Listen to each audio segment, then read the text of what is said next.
의심하지 말라라는 제목으로 함께 은혜를 나누고자 합니다.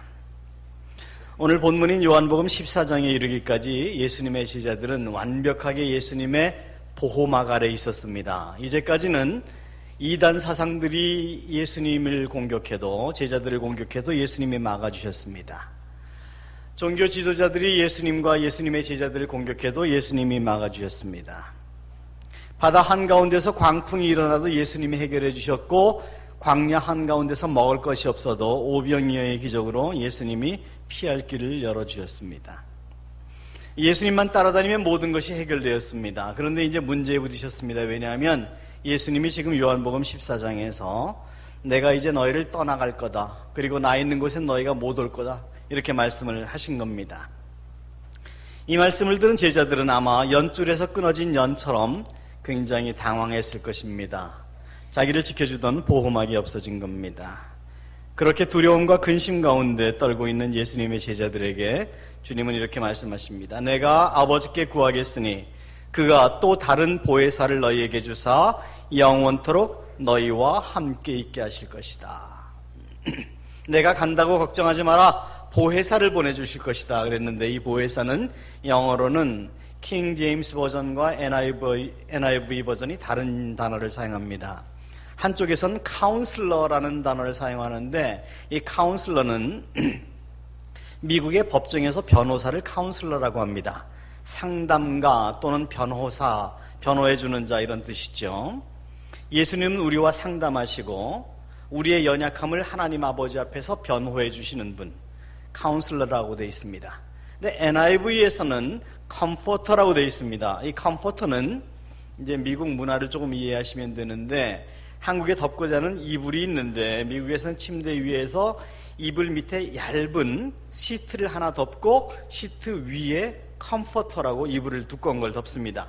그러니까 컴포터는 미국식으로 이해를 한다면 푸근하게 하는, 안정되게 하는 그런 의미입니다. 컴포트라는 의미 자체도 그렇지만 우리를 안정되게 하시는 분, 우리를 편안하게 하시는 분, 그러니까 성령님을 보혜사라고 하는데, 이 보혜사의 의미는 우리를 보호하시고 변호하시고 위로하시고 안정하게 평안하게 하시는 분이다, 이제 그렇게 생각하시면 됩니다. 다시 말하면 지금 예수님이 떠나셔서 상황적으로는 근심할 수밖에 없는 제자들이지만 근심하지 않을 수 있도록 성령님을 보내주시겠다, 이렇게 약속을 하신 것입니다. 우리가 인간의 역사를 세 시대로 나누어서 구분을 합니다. 먼저 구약 시대는 말라기까지의 시대를 성부 하나님의 시대로 봅니다. 그리고 말라기부터 예수님의 출현까지 잃어버린 성경의 400년이 있고, 그 다음에 예수님의 출현부터 예수님의 승천까지를 성자 하나님의 시대로 봅니다. 그리고 다시 예수님의 승천부터 예수님의 다시 오실 때까지, 지금을 포함해서 그때까지를 성령 하나님의 시대로 봅니다. 그래서 지금은 우리가 성령 시대에 살고 있다, 그렇게 말씀하셔도 틀리지 않습니다. 오늘 우리는 그 성령 하나님이 어떤 분이신지, 예수께서 승천하시면서 우리의 근심과 염려 덩어리를 해결할 수 있는, 염려하지 않고 근심하지 않을 수 있는 그 비결, 성령 하나님이 어떤 분이신지, 그리고 그 성령 하나님을 우리가 어떻게 해야 동행할 수 있는지에 대해서 한번 함께 생각을 해보고자 합니다. 먼저 성령께서 하시는 일에 대해서 생각을 해보고자 합니다. 우리가 이 시대에 성령 그러면 자꾸 신비적인 것으로만 생각할 수가 있는 그런 경향이 있는 것 같아요. 성령 그러면 뭐 까무러치고 방언하고 예언하고 갑자기 사람이 바뀌는 그런 것을 생각할 수가 있는데, 여러분, 성령은 하나님이십니다. 그리고 하나님은 인격이십니다. 하나님은 어떤 신비한 힘이시고 인격이신데, 그 인격이신 하나님은 바람과 같다고 말씀하시고 물과 같다고 말씀하십니다. 잔잔하시지만 힘이 있는 분이십니다. 성령 하나님이 하시는 일에 대해서 우리가 이해하지 못하면 성령 하나님을 경험할 수도 없고 사모할 수도 없습니다. 그래서 성령 하나님에 대해서 먼저 우리는 어떤 분이신지, 무슨 일을 하시는지에 대해서 생각을 해보자 하는데, 크게 말해서 세 가지의 종류를 우리가 생각을 해볼 수가 있습니다. 먼저 성령이 하시는 첫 번째 일은 우리로 하여금 깨닫게 하시는데 두 가지를 깨닫게 하십니다. 죄를 깨닫게 하시고 은혜를 깨닫게 하십니다. 거듭 말씀드리지만 기독교의 핵심은 내가 누구인지를 알고 하나님이 누구인지를 아는 것입니다. 그런데 성령이 아니고서는 이것이 발견되지가 않습니다. 사람이 교만해진다라는 말을 많이 하는데 왜 교만해집니까? 원래 교만한 거지 교만해지는 게 아닙니다. 사람은 원래 교만한 겁니다. 그래서 아담과 하와처럼 선과 악을 알게 하는 나무의 열매를 따먹어서 하나님처럼 되고 싶었던 교만이 그 근본적으로 있었던 것이죠. 하나님이 심어둔 것은 아니지만 인간 스스로 높아지고자 하는 자유의지로 인하여 스스로 하나님과 같이 되겠다고 하는 그런 마음이 우리에게 있었고, 사람은 저 사람 참 교만해졌네, 옛날엔 안 그러지만 교만해졌네. 아니요, 교만해진 것이 아니라 원래 교만했던 거예요. 그것이 숨어있던 것뿐이지 원래 교만했던 거예요. 고양이 새끼를, 여기 코지라고 코진가 그 커피숍이 하나 있죠. 거기 가면 예쁜 고양이가 있습니다. 며칠 전에 어떤 두 분과 거기서 차를 마시는데, 제가 강아지 좋아하고 고양이 좋아한다는 거 아니까 그 집 주인이 새끼를 가지고, 여기 고양이 새끼 났어요, 가지고 왔어요. 2주 됐대요. 잘 걷지도 못하고 굉장히 예쁩니다. 고양이 새끼는 아무리 예뻐도 고양이입니다. 나중에 어딘가 핥힙니다. 발톱 안 자라게 하려고. 늑대 키워봤자 역시 늑대입니다. 늑대가 강아지 되지 않습니다. 우리 마음속에, 우리 심성 속에 아담의 범죄로 인하여 우리에게 완전히 근본적으로 자리 잡고 있는 죄성은 아무리 우리가 노력을 해도 없어지지 않습니다. 그래서 모든 인간이 죄를 범하였으므로 하나님의 영광에 이르지 못한다고 로마서는 기록하고 있는 것이죠. 그런데 성령이 아니고서는 이것이 느껴지지가 않습니다. 인정되지가 않습니다. 당신은 죄인입니다 하면 벌컥 화부터 냅니다. 나보다 나쁜 놈들 많은데 왜 내가 죄인이야? 그런데 성령이 우리에게 임하시면 내 죄가 발견되고 하나님의 뜻이 무엇인지가 발견됩니다. 성령은 깨닫게 하십니다. 우리가 요한복음 14장 26절은 나중에 강의하지 않겠습니다만은 그 내용을 보면 이런 말씀이 있습니다. 보혜사 곧 아버지께서 내 이름으로 보내실 성령, 그가 너희에게 모든 것을 가르치시고 내가 너희에게 말한 모든 것을 생각나게 하시리라. 중요한 게 두 가지가 있는데, 그가 너희에게 모든 것을 가르치시고 생각나게 하시리라. 똑같습니다. 깨닫게 하시는 겁니다. 성령이 임하시면 우리가 깨닫게 됩니다. 두 가지를 깨닫습니다. 내가 얼마나 부족한 자인지가, 얼마나 하나님 앞에서 누추한 자인지가 발견됩니다. 깨달아집니다. 그러니까 감히 큰 소리 낼 수 없습니다. 감히 교만할 수가 없습니다. 그리고 하나님의 은혜가 깨달아집니다. 하나님의 은혜가 깨달아지니까 지금 받은 은혜만 해도 내 인생을 송두리째 하나님께 드려도 부족함이 없겠다, 아쉬움이 없겠다는 생각이 듭니다. 여러분, 요새 디지털 시대라서 여러분이 핸드폰을 가지고 사진을 많이 찍습니다. 어떤 분은 수백 장, 수천 장이 핸드폰 속에 들어가 있을지도 모르겠습니다. 근데 여러분, 그 사진 찍어 놓는 건 좋은데 언제 보세요? 그 사진은 어떤 사진은 거의 보지도 않습니다. 너무 사진이 많아서 그 사진 속에 뭐가 들어있는지도 기억 안 날 때가 있죠. 그걸 보면 참 아날로그 시대가 좋았다는 생각이 듭니다. 이사 다닐 때 저희 집의 경우는 제일 큰 짐이, 첫째는 제가 목회자이기 때문에 책이 제일 큰 짐입니다. 책만큼 큰 짐이 또 있습니다. 책 중에서도 앨범입니다. 아기 때부터 우리 아이들 키우면서 가족이 이제까지 살아오면서 찍은 앨범이 한 이만큼이 있는데 그거 버리지도 못하고 나중에 언제 디지털라이즈 하려고 생각은 하고 있지만 기회가 없어서, 시간이 없어서 못하고 있는데 끌고 다니고 있습니다. 그런데 앨범이 더 소중하다는 생각이 들어요. 더 낭만적이에요. 앨범을 이렇게 펼쳐보면서 시간이 있을 때, 이때는 이랬었지, 저때는 저랬었지, 산뜻한 그런 애틋한 느낌이 들기도 합니다. 히브리 말로 감사라는 말은 기억하다라는 뜻을 가지고 있다고 여러 번 말씀드렸습니다. 여러분이 성령의 능력으로 말미암지 않고는 하나님께서 여러분 인생에 부어주신 은혜를 절대로 기억하지 못합니다. 어느 정도는 기억할 것입니다. 그런데 기억하지 못합니다. 성령은 그것을 깨닫게 하십니다. 느끼게 하십니다.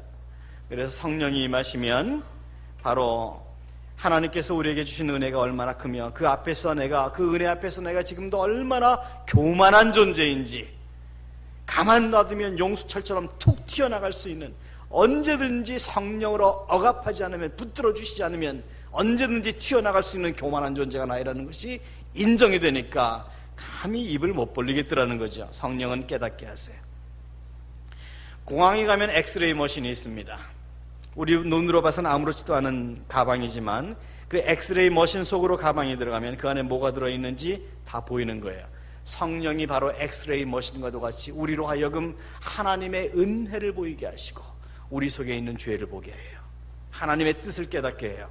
그러니까 이제까지 죄인 줄 모르고 행동하던 것이 죄인 줄 알게 되니까 나의 죄인됨을 인하여 눈물 콧물 흘리며 회개하지 않을 수 없고, 나를 향하신 하나님의 은혜가 얼마나 큰지를 깨닫게 되니까 남은 인생을 그분을 위해서 살아가겠다고 노력하게 되는 거예요. 여러분 자신을 여러분이 변화시키지 못합니다.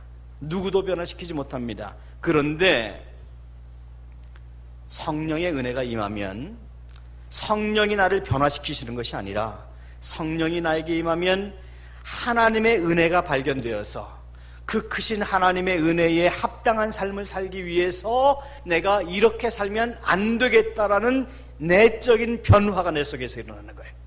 하나님이 나를 강권적으로 변화시키지 않습니다. 우리의 자유의지가 있기 때문에. 사도 바울에게도 마찬가지였어요. 사도 바울을 하나님이 강권적으로 변화시키지 않았습니다. 그에게 갈등할 수 있는 기회를 주셨어요. 그래서 그가 눈이 먼 상태로 갈등을 하고 다시 아라비아 광야에 가서 3년 동안 갈등을 하고 그 다음에 바울로서의 이방인의 빚을 감당하는 사도로서의 직분을 감당하게 되죠. 하나님 우리에게 기회를 주십니다. 그런데 결단은 우리가 해야 합니다. 그런데 성령이 임하시면 그 결단이 쉬워지는 거예요. 왜냐하면 나의 죄인됨이 발견되고 하나님됨이 발견되니까 그렇게 살지 못하겠다라는 거예요. 지금처럼 살아서는 안 되겠다라는 결단이 있게 되는 거예요. 제 말씀이 조금 지나칠지는 몰라도 혹시 여러분이 이제까지 신앙생활을 해오면서 여러분이 죄인이라는 사실에 대해서 정말 뼈아픈 눈물을 흘리며 회개해보지 않았다면, 그리고 여러분의 그 모습에 불구하고 하나님이 얼마나 크신 은혜로 여러분을 이제까지 인도해 주셨는지 그 은혜가 여러분에게 감동되지 못했다면 여러분의 구원의 확신은 어쩌면 그 진정성을 다시 한번 생각해 볼 필요가 있습니다. 우리가 얼마나 하나님 앞에서 죄인인지, 그리고 하나님의 은혜가 얼마나 큰 것인지 여러분의 결단과 의지가 아니라 성령님의 도우심으로 너희가 성령으로 말미암지 않고는 하나님의 나라를 볼 수 없느니라 말씀하신 것처럼 그 성령님의 깨닫게 하심으로 여러분의 죄인됨이 깨달아지고 하나님의 은혜가 깨달아진 적이 없다면 여러분의 구원의 확신은 그 진정성을 다시 한번 짚어볼 필요가 반드시 있습니다. 여러분의 회심이 내가 얼마나 심각한 죄인인지를 깨닫게 하시고 나를 향하신 하나님의 은혜를 깨닫게 하시는 성령님의 도우심으로 인한 것이라면 아무리 강철 심장을 가진 사람이라도 무너지지 않을 수 없어요. 눈물 흘리지 않을 수 없어요. 통곡하며 회개하지 않을 수 없고 그 은혜에 합당한 삶을 살기 위해서 갈등하지 않을 수 없어요. 물론 완벽해지진 않습니다. 우리는 영원히 하나님 만나는 그 순간까지 우리 임에다가 공사 좀 펴붙이고 살 거예요. 그러나 갈등하지 않을 수가 없어요. 예수의 생명이 우리 속에 들어오면 갈등하며 우리가 성장해 나가는 것이죠. 이 점을 정확하게 진단해 보는 것은 저와 여러분의 신앙생활에 핵심적으로 중요합니다. 왜냐하면 우리가 그냥 남들이 얘기하는 것처럼 내 기도를 따라하세요. 그러면 구원받아요. 그러면서 사형리에 근거한 하나님 나는 죄입니다. 나를 위해서 돌아가셨습니다. 내가 예수 믿습니다. 아멘. 그것으로 구원받았다라고 하는 그런 칩 그레이스, 모조품 구원에 여러분이 만약에 정말 신앙의 핵심이라고 오해하신다면 여러분 나중에 하나님 만나셨을 때 Who are you? 너 누구냐? 그러면 뭐라 그러시겠어요? 큰일 나는 것 아니겠습니까? 여러분, 신앙은 싸구려가 아니에요. Costly grace, 대가를 치른 은혜입니다. 그 은혜에 합당한 삶을 살기 위해서 정말 갈등하며 노력하는 모습이 여러분 삶에서 스스로 보이지 않는다면, 여러분이 성령의 인도하심으로 엑스레이 머신 같은 영적인 시각으로 발견되지 못하고 그런 진정한 회개가 없었다면 여러분, 우리는 다시 한번 우리의 신앙의 현주소를 점검해 보아야 합니다. 성령은 그렇게 우리로 하여금 죄를 깨닫게 하세요. 우리의 모습을 보게 하세요. 그리고 성령은 하나님의 뜻이 무엇인지를 깨닫게 하세요. 인생의 비전 없이 땅의 것만을 위해서 살아가던 사람들에게 하나님께서 비전을 주시고 눈을 열어주시고 정말 무엇이 중요한 것인지를 알게 하세요. 생각이 변하니까 행동이 변해요. 행동이 변하니까 삶이 변하고 인생이 변하는 거예요. 성령은 하나님의 뜻을 깨닫게 하세요. 요즘 사람들이 깨닫고 있는 이 세상의 가장 소중한 것, 대부분의 사람들은 돈이라고 얘기를 합니다. 돈 나쁠 거 전혀 없습니다. 그런데 돈이 정말 인생의 목표가 될 수는 없는 것이라는 것을 우리가 다 기억하시죠. 인정하실 것입니다. 근데 저는 하나님께서 우리에게 주실 수 있는, 사람에게 주실 수 있는 가장 쉬운 것 중에 하나가 돈이라고 생각합니다. 물론 전능하신 하나님 앞에 뭐 쉬운 거 어려운 거 따로 있겠어요? 그런 거 없죠. 그런데 돈은 하나님이 원하시면 언제든지 주실 수 있는 것이다, 그렇게 생각합니다. 그래서 우리가 돈을 따라다닐 게 아니라 그 돈을 주실 수 있는 하나님 앞에 인정받는 게 더 중요합니다. 그러면 하나님이 인정하시면 너는 이 돈을 주어도 분명히 나의 영광을 위하여 축복의 통로가 되겠구나, 그러면 주시는 거예요.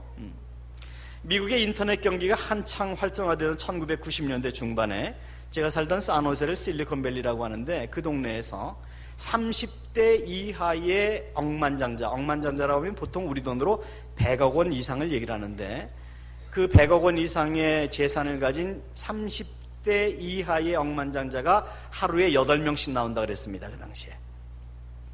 지금은 좀 사정이 달려졌겠지만, 근데 그 사람들이 열심히 모아서 된 사람들은 아니고 다 그냥 일확천금, 아이디어 하나로 일확천금한 사람들이죠. 그 중에 대표적인 사람이 여러분이 알고 있는 페이스북을 만든 그 마크 주커버크입니다. 지금 나이가 31살입니다. 물론 한참 전에 억만장자가 됐지만 지금 나이가 31살인데 마크 저커버크의 현 재산 규모가 37조 원입니다. 이거 계산이 안 되는 돈입니다. 조금 나이가 많긴 많지만 레리 페이지, 구글의 창립자 중에 한 명입니다. 구글의 창립자가 여러 명이기 때문에 재산을 분할해서 마크 주커버크보다는 낮아 보이지만 41살인데 레리 페이지의 자산 규모는 33조 원입니다. 최근에 불과 한 1년, 2년밖에 안 됐는데 이제 우리가 쓰는 핸드폰의 앱을 프리챗이라고 하는 핸드폰 앱을 개발한 이반 스피겔이라고 하는 청년이 있습니다. 25살입니다. 주가가 계속 지금 올라가고 있고 페이스북에서 팔라고 하는데도 안 팔고 지금 붙들고 있어요. 이 이반 스피겔 25살 난 청년의 현재 재산은 1조 5천억 원입니다. 미국의 포브스지라고 하는 경제 잡지가 있는데 2015년도 1월 기준으로 세계의 50대 갑부를 나열을 했어요. 근데 그 중에 보니까 30대 이하의 사람들이 수두룩합니다. 전부 다 아이디어 하나로 돈을 모은 사람들이에요. 어떤 기간 산업이나 어떤 유통업이나 이런 게 아니라 아이디어입니다. 아이디어. 부자까지는 아니더라도 지금 인천에서 목회를 하고 있는 저희 동서가 있는데 저희 집사람의 바로 룻 언니의 남편이에요. 성결교 목사님을 하시는데 한 30년 넘게 목회를 하시는데 아직도 장년 수가 30명이 넘지가 않아요. 계속해서 30년 이상 장년이 30명이 되지 않는 개척교회를 지하실에서 작게 하고 계십니다. 도대체 어떻게 먹고 사나 걱정을 했는데 오래전에 아이디어 하나로 특허를 냈어요. 이쑤시개를 성냥갑처럼 만들었는데 성냥갑은 아니고 납작하게 만들었습니다. 거기다 이쑤시개를 한 10개를 꽂아놓고 이쑤시개로 이를 파면서 볼 수 있는 거울을 조그맣게 달았습니다. 그리고 앞뒤로 거기다 광고를 넣게 만들어서 한국 특허와 미국 특허, 일본 특허를 냈는데 그것으로 지금 30년 동안 애가 셋인가 넷인가 하는데 넷이네요. 애 넷 대학까지 공부시키고 교회 살림하고 선교까지 하면서 먹고 사는 겁니다. 물론 특허 기간이 지났지만 그거 가지고 지금까지 먹고 사는 거예요. 그러나 돈 버는 것이 목적이 아니고 하나님의 영광을 위해서 돈을 버는 것이니까 벌써 돈에 대한 개념이 다른 것이죠. 여러분이 정말 돈 가지고 하나님 영광만을 위해서 살아갈 것이 하나님 앞에서 입증된다면 하나님께서 여러분을 갑부로 만드는 것은 별로 문제 아니에요. 정말 간단한 일입니다. 나이와도 상관없고 능력과도 상관없어요. 번호 6개면 된다니까요. 아주 단순한 일입니다. 그런데 문제는 저와 여러분도 포함할지 모르겠습니다만 거의 대부분의 사람이 돈을 가지고 하나님 앞으로 가지 못하더라는 거죠. 저도 큰 돈은 아니지만 사업을 하면서 돈을 벌어봤을 때에 무거운 돈가방의 무게만큼 저는 점점 더 깊은 죄의 깊은 바닷속으로 빠지더군요. 그리고 많은 성경의 인물들이, 그리고 오늘날 인생을 살아가는 많은 사람들이 그렇습니다. 자기를 한 번만 믿어봐 달라고, 그래서 부자 만들어 달라고, 자기를 한 번만 믿어주고 우리 교회를, 나를 대형교회 만들고 대형교회 목사 만들어 달라고, 그러면 하나님의 영광만을 드러내겠다고, 하나님의 영광 조금도 가로채지 않겠다고 약속을 해서, 기도를 해서, 철야 금식을 해서 그렇게 만들어 주었더니 화장실 갈 때와 나올 때가 정말 다르더라는 것, 저와 여러분 주변만 조금 살펴보면 바로 나오지 않던가요, 대답이? 그런데도 불구하고 여러분은 어떠세요? 정말 여러분 하나님 앞에서 하나님 나를 한번 부자 만들어 봐 주세요. 그러면 조금도 당신 실망 안 시키고 도랑치고 가재 잡는 게 아니라 가재조차 당신께 드리겠습니다라고 하나님 앞에 인정받으실 수 있겠어요? 예, 인정받으셔야 돼요. 인정받으시면 하나님께서 여러분에게 주실 수 있는 어떤 것도 아끼시지 않을 거예요. 그런데 성령님은 우리로 하여금 무엇이 정말 중요한 것인지를 알게 하세요. 돈이 아니다, 돈이 아니다. 이 문제만 해결되면 내가 이것으로 하나님의 영광 돌리겠습니다. 그런 사람들 많아요. 이제까지 많았어요. 저도 그랬고요. 근데 그게 아니더라니까요. 지금 내 삶에서 내 가진 것으로 동전 2푼이라도, 과거의 두님 같은 그것으로도 하나님께 영광을 돌리지 못한다면 나중에 아무리 큰 것이 있어도 영광 돌리지 못할걸요. 하나님의 은혜 되지 못할걸요. 복의 근원이 되지 못합니다. 그래서 성령님은 우리에게 무엇이 하나님의 뜻인지, 무엇이 옳은 것인지, 그리고 내가 어떤 존재인지를 깨닫게 하세요. 성령이 임하시면 여러분은 보지 못하는 것을 보게 하세요. 하나님을 보게 되고 하나님의 은혜와 영광을 보게 되고, 그러니 이 세상이 두렵지 않고 여러분의 모습이 보이니 여러분은 하나님 앞에서 기도할 수밖에 없는, 무릎 꿇을 수밖에 없는 존재라는 것을 인정하게 되는 거예요. 그리고 둘째로 성령님은 우리를 변화하게 하십니다. 우리를 변화시키십니다. 우리를 강제로 변화시키는 것이 아니라 우리에게 변화의 촛불을 밝혀주셔서 그로 하여금 우리가 변화될 수 있는 계기를 만들어주세요. 성경에서 성령은 물이나 불이나 바람으로 표현되어 있습니다. 이것은 다시 말하면 거대한 산불이나 홍수나 쓰나미 또는 토네이도 같은 거대한 자연 능력을 생각하시면 됩니다. 이런 것들이 한번 쓸고 가면 남는 게 없습니다. 그냥 폐허가 되어버립니다. 성령께서 하시는 일이 그렇습니다. 우리의 마음을, 우리의 죄로 완전히 지배된 마음을 폐허로 만드시고 그 위에 하나님의 나라를 새로 건설하십니다. 저와 여러분이 설교를 듣는 이유는 크든 작든 우리에게 변화가 필요하다는 것을 인정하기 때문입니다. 그런데 어떤 설교자도 여러분을 변화시킬 수는 없습니다. 그런데 성령이 임하시면 여러분은 어떤 설교자의 말에도 변화됩니다. 성령 때문에. 19세기에 미국의 영적 부흥운동을 일으켰던 중심인물 중에 여러분이 이름을 들어본 적이 있을 만한 조나단 에드워드라는 목사님이 있습니다. 이분이 청교도 설교자였는데 1800년도니까 청교도 시대이죠. 아주 여성적인 조용한 분이었고, 이분은 목소리도 그렇게 좋지 않았어요. 목소리가 이제 좀 쉰 듯한 목소리였고, 그 다음에 청교도 설교자들은 제스처를 전혀 사용하지 않았습니다. 그리고 사람이랑 눈도 잘 마주치지 않았습니다. 현대 설교학에서는 아이 컨택을 굉장히 중요하게 생각하거든요. 그래서 조는 분들이 있으면 이렇게 쳐다봐라, 그렇게 얘기를 합니다. 그런데 이 조나단 에드워드 목사님은 청교도 설교자였기 때문에 제스처도 없었고 눈도 마주치지 않았고 시력이 매우 나빠서 원고가 있으면 원고를 놓고 이러고 그냥 읽었습니다. 그리고 청교도 설교자들은 강단이 굉장히 높았습니다. 높아서 그 위에서 설교를 하는 것은 하나님 말씀의 권위의 상징이었습니다. 그런데 오늘날 강단이 높은 이유는, 우리 강단은 그렇게 높지 않은데 이게 좀 더 낮았으면 좋겠는데, 낮으면 우리 교회에 평평하기 때문에 뒷분이 머리에 가려서 안 가린다, 설교자 얼굴을 못 본다는 것 때문에 여기다 턱을 하나 더 놓은 것으로 알고 있습니다만, 많은 교회들의 경우에 강단이 되게 높은 경우가 있는데 그것은 하나님 말씀의 권위가 높아진 것이 아니고, 제 말씀이 좀 지나치다면 양해하십시오. 하나님 말씀의 권위가 높아진 청교도적인 정신에 근거한 것이 아니라 오히려 설교자의 권위가 높아진 것이 아닌가, 그런 생각이 들어서 좀 씁쓸한 마음이 듭니다.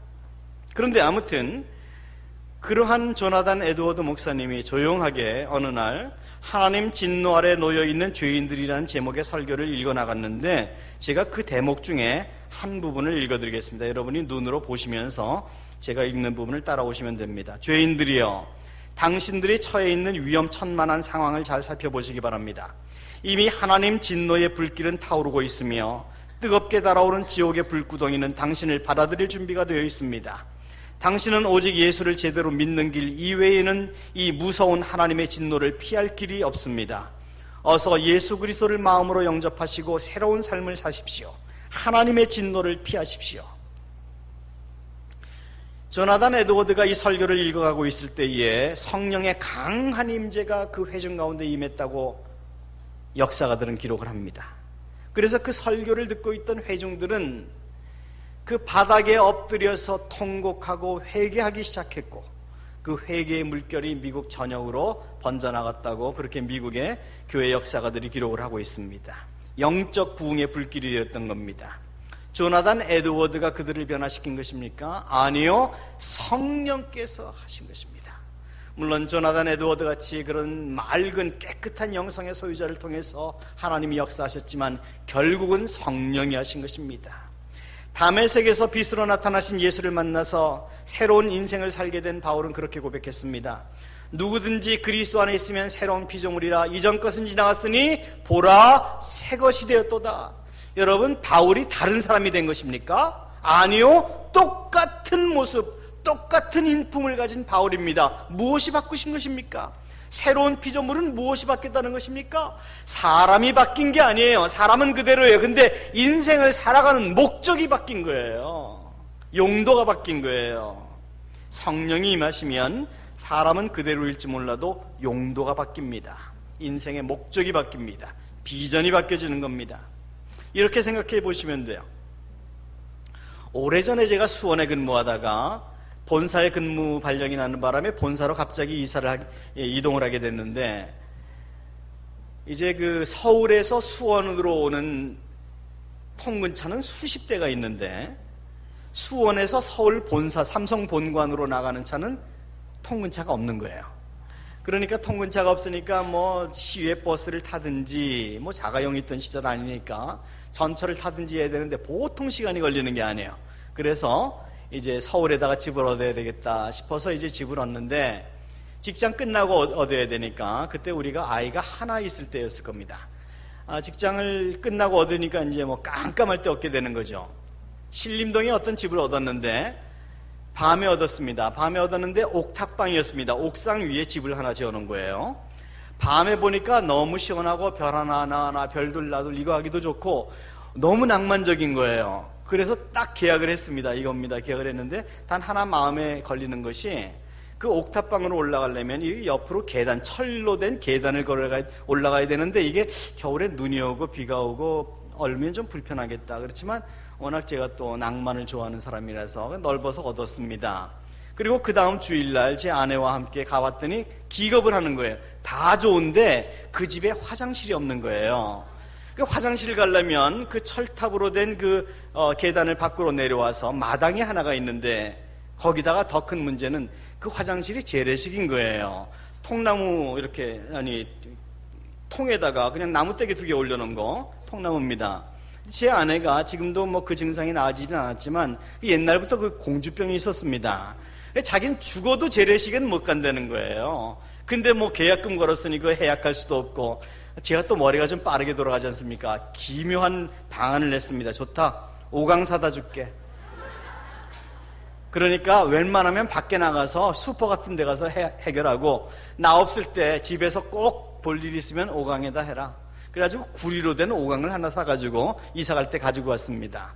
그 집에서 2년 살았습니다. 그래서 제가 회사에서 퇴근하면 제일 먼저 하는 일이 5강 청소하는 일입니다. 가끔이라도 며칠이라도 출장 갔다 오면 며칠 동안 5강 그대로 쌓이는 건데 아주 불안하게 쌓여 있습니다.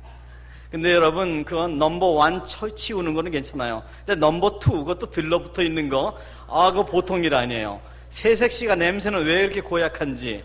근데 사랑하니까 냄새도 안 나더라고요. 그렇게 2년 살다가 그 5강 나중에 엿장사 주고 왔습니다. 그래서 요즘도 제 아내가 저에게 섭섭한 일이 있으면 그래요. 너의 첫사랑을 회복하라 그래요. 근데 여러분, 제가 드리고 싶은 핵심은 그거예요. 제가 그 오강을, 구리로 된 오강을 엿장사 주고 왔는데 그 엿장사가 그 오강 가지고 뭐 했을까요? 오강을 사용하던 시대가 아니었기 때문에, 아주 특별한 경우는 아니고는 그 오강 녹여가지고 다시 오강으로 만들거나 또는 오강을 중고품 오강으로 팔거나 그랬을 가능성은 별로 없습니다. 그 당시에 이제 놋그릇이 유행하기 시작했기 때문에 아마도 녹여서 놋그릇을 만들었을 것이다. 이제 그런 생각이 들죠. 어쩌면 그 놋그릇이 지금 박근혜 대통령이 사용하고 있을지도 모르겠고, 어쩌면 여러분 찬장 속에 들어있을지도 모릅니다. 시침이 뚝 띄고. 자, 여러분 생각해 보세요. 구리가 바뀐 것입니까? 아니요. 오강을 만든 구리나 놋그릇을 만든 구리나 구리는 똑같은 구리입니다. 그런데 용도가 바뀐 것입니다. 목적이 바뀐 것입니다. 하나님이 성령께서 저와 여러분을 사용하시는 방법이 바로 이렇습니다. 오강은 아무리 깨끗하게 씻어도 역시 오강일 뿐이에요. 그릇으로 사용될 수는 없어요.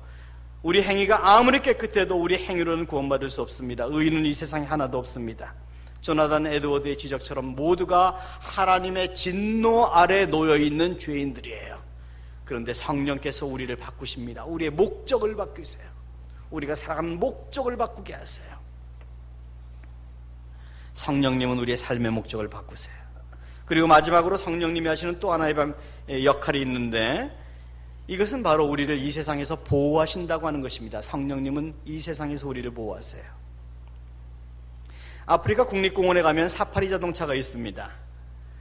사파리 자동차에는 찝차 위에 철망이 있기 때문에 사자들은 아무리 배가 고파도 그 철망 속에 있는 사람 건드리지 않습니다. 왜냐하면 저 건드릴 수 없다는 것을 경험적으로 알기 때문이에요. 그래서 사파리 자동차가 지나가도 거들떠보지도 않습니다. 근처에도 오지 않습니다. 그런데 근처에도 오지 않는다고 어떤 사람이 그 귀여운 것들 그러면서 만약에 자동차 밖으로 나오면 어떻게 될까요? 그 다음날 신문에 나오겠죠. 사탄이 바로 이와 같습니다. 우리가 하나님의 은혜의 보호막 아래에 있을 때, 즉 성령의 임재 가운데 있을 때 우리는 하나님의 은혜 가운데 있고 사탄이 우리를 건드리지 못합니다. 하나님의 소유이기 때문에. 근데 우리가 하나님의 임재를 떠나게 되면 우리는 사탄의 밥이 된다. 사탄의 밥이 된다는 게 우리가 영혼을 멸망으로 지옥에 간다는 얘기는 아니에요. 한 번 받은 구원은 상실될 수 없습니다. 그러나 우리의 인생이 망가져요. 우리가 축복의 통로가 되어야 되는데 축복의 통로가 망가져버리게 되는 거예요. 그래서 여러분, 가장 중요한 것이 여러분의 은혜를 유지하는 겁니다. 주신 은혜, 받을 은혜 받는 거 중요해요. 더 중요한 게 있어요. 은혜를 유지하는 거예요. 은혜에는요, 원칙이 있어요. 첫째, 받기 어렵다. 둘째, 반드시 샌다. 은혜는 소중한 것이기 때문에 소중한 모든 것이 그렇듯이 얻기가 참 어렵습니다. 어렵게 얻어도 원칙이 하나 있는데 반드시 셉니다. 그래서 성령의 충만을 받아라 라고 빌립보서에서 사도 바울이 얘기할 때에 받으라라는 것은 현재 진행형입니다.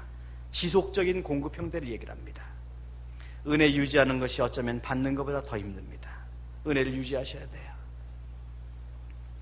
여러분의 얼굴을, 거울에 비추어진 얼굴을 성령의 깨닫게 하심으로 보실 수 있어야 돼요. 은혜로운 얼굴인지 은혜가 상실된 얼굴인지. 근데 문제는 은혜가 상실되면 상실된 얼굴이 보이지가 않습니다. 성령은 우리를 깨닫게 하시고 변화시키세요.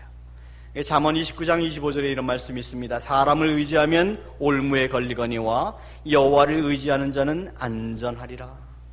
사업을 해도 자녀를 양육해도 우리 인생의 모든 순간이 여정이 사람의 방법보다는 하나님의 방법에 순종하고 사는 것이 안전하다. 성령은 우리를 보호하세요. 성령의 인도하심 가운데 있을 때 여러분의 인생은 안전합니다. 자, 그러면 결론적으로 어떻게 해야 그런 성령을 소유하고 마음에 근심이 없는 인생을 살아갈 수 있을 것인가?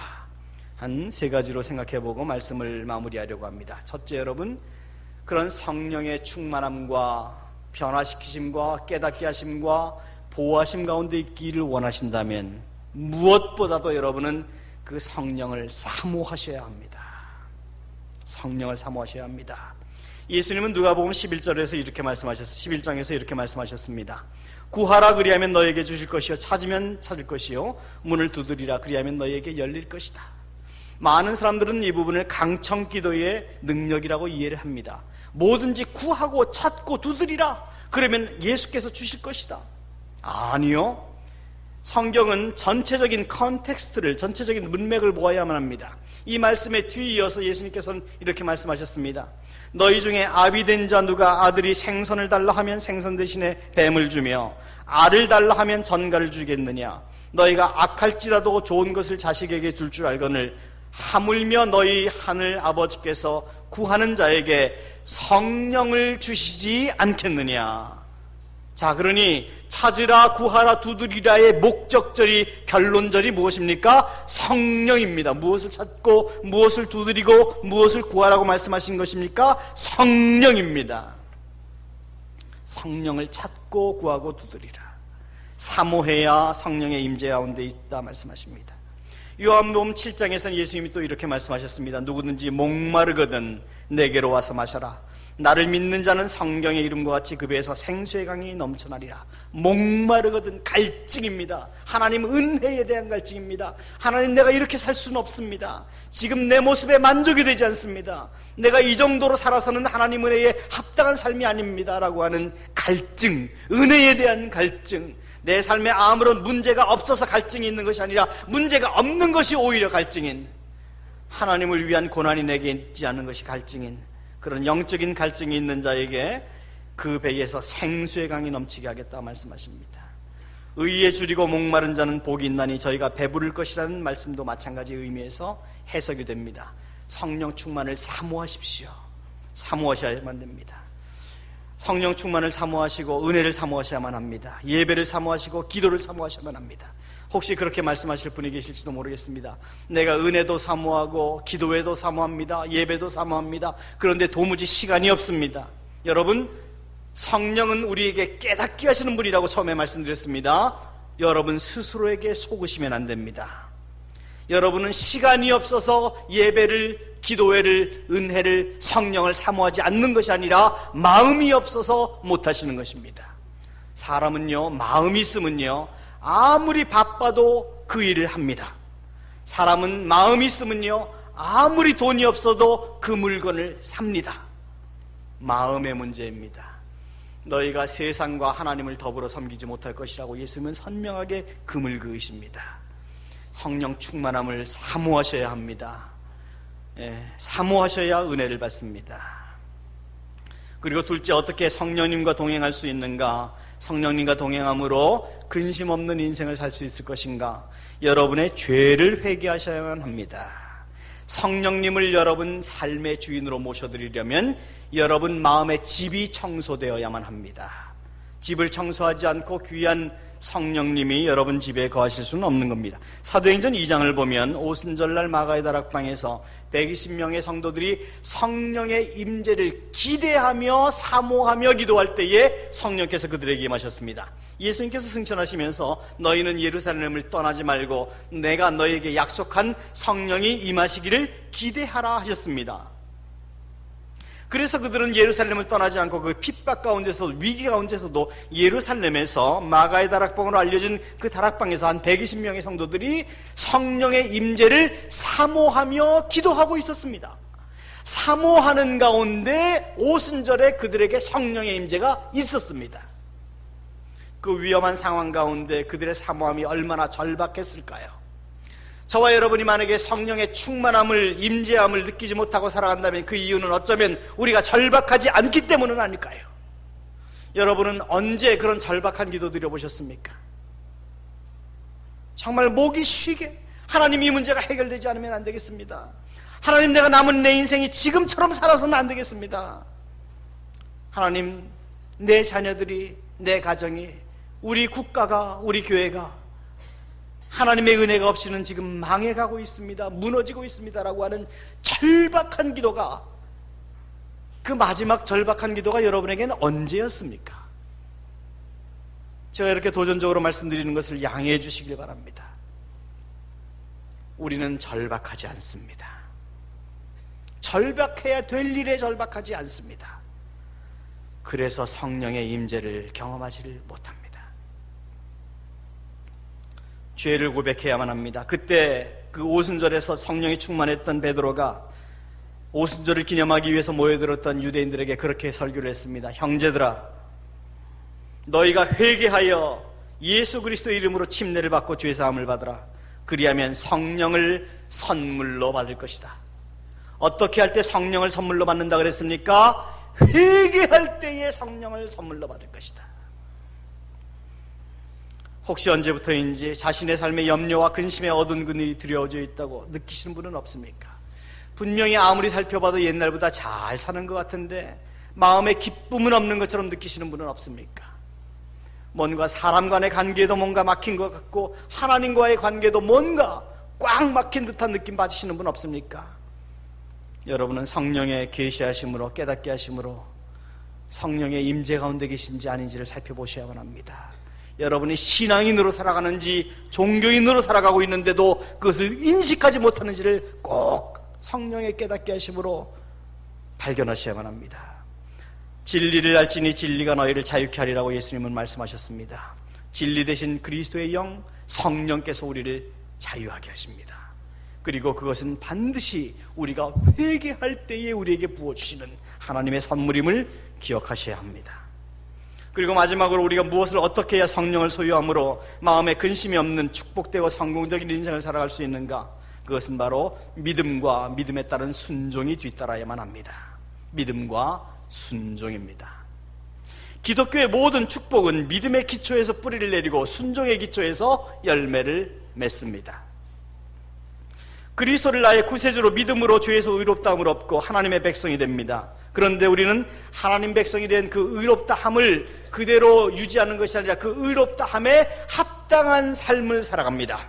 그것이 바로 행함입니다. 행함으로 구원받지 못합니다. 그러나 진정한 믿음으로 말미암은 회개와 결단은 행함을 동반하지 않을 수 없는 것입니다. 우리는 행함을 위해서 예수 믿지 않습니다. 행함은 믿을 때에 자연적으로 우리의 삶에서 드러나는 현상인 것이죠.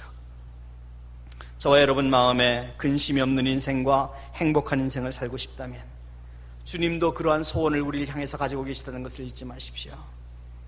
그리고 성경은 그렇게 행복한 인생을 살고 싶은 우리가 하나님 말씀에 대한 무조건적인 순종을 행해야 된다 말씀하시고 순종이 제사보다 낫다라고 말씀을 하세요.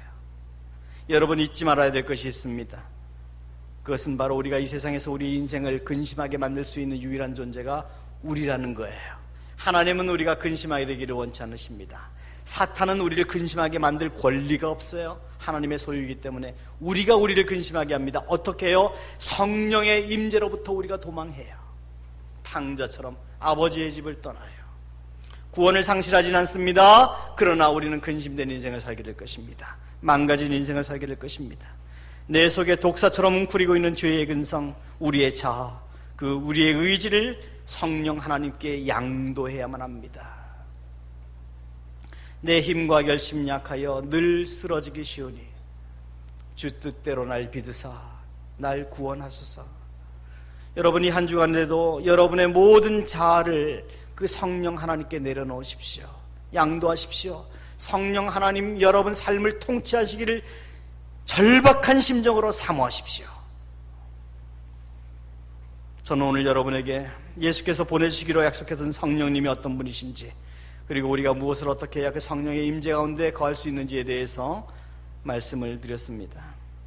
오늘 설교가 어쩌면 너무 원칙적이라고 생각하실 분이 계실지도 모르겠습니다. 그러나 잊지 마십시오. 경주하는 자가 법대로 경주하지 않으면 절대로 면류관을 얻지 못할 것이라고 성경은 말씀하십니다. 하나님의 말씀대로 우리가 순종하지 않으면 하나님의 선물 성령을 소유할 수가 없습니다. 기억하십시오. 아마추어는 잔재주에 능합니다. 그러나 프로는 기본에 능합니다. 기본이 무엇입니까? 하나님의 말씀에 대한 순종입니다. 모쪼록 이 한 주간 동안에도 그 무엇보다 성령의 은혜를 사모하시고 그 성령의 능력에 힘입어서 여러분이 보지 못하는 것을 보고 깨닫지 못하는 것을 깨닫고 할 수 없는 일들을 행하는 능력에 축복된 한 주간이 될 수 있기를 예수님의 이름으로 축원합니다.